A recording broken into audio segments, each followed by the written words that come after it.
24 மணி நேர ஐசியு, பொதுநல மருத்துவம், எலும்பு முறிவு சிகிச்சை, ENT டாக்டர் சிவகுமார் மருத்துவமனை, சத்துவாச்சாரி, வேலூர். விழுப்புரம் மாவட்டம் கண்டாட்சிபுரம் அருகே விளையாடும் போது பாத்திரத்தில் சிக்கிய குழந்தையை லாவகமாக மீட்ட தீயணைப்புத் துறையினருக்கு பாராட்டுகள் குவிந்து வருகிறது.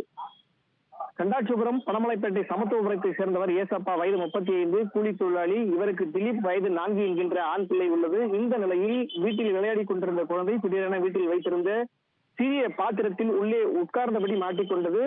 இதனை பார்த்த குடும்பத்தினர் குழந்தையை தூக்கி பார்த்ததும் பாத்திரத்தில் இருந்து மீட்க முடியவில்லை. இதில் செய்வது தெரியாமல் திகைத்த குடும்பத்தினர் குழந்தையை பாத்திரத்தோடு தூக்கி கொண்டு ஆட்டோ மூலம் அருகிலுள்ள அன்னியூர் தீயணைப்பு நிலையத்திற்கு வந்தனர். அங்கு தீயணைப்பு வீரர்கள் குழந்தை மீட்கும் முயற்சியில் ஈடுபட்டனர். இந்நிலையில் லாவகமான முறையில் குழந்தையின் உடம்பில் எண்ணெய் ஊற்றி தீயணைப்பு வீரர்கள் பாத்திரத்திலிருந்து கைகளை விட்டு குழந்தையை வலிக்காதது போல் லாவகமாக எண்ணெயால் தடவி சுமார் அரை மணி நேரத்திற்குள்ளாகவே குண்டானில் இருந்து குழந்தையை மீட்டனர். இதில் நெகிழ்ச்சியடைந்த குடும்பத்தினர் கண்ணீர் மல்க தீயணைப்பு வீரர்களுக்கு நன்றி தெரிவித்தனர். மேலும் இந்த வீடியோ அப்பகுதியில் வைரலானதால் பொதுமக்கள் பலரும் தீயணைப்பு வீரர்களை பாராட்டி வருகின்றனர். மகளிர் நல பிரிவு 24 மணி நேர சாலை விபத்து சிகிச்சை, நீரிழிவு சிகிச்சை, டாக்டர் சிவகுமார் மருத்துவமனை, சத்துவாச்சாரி, வேலூர்.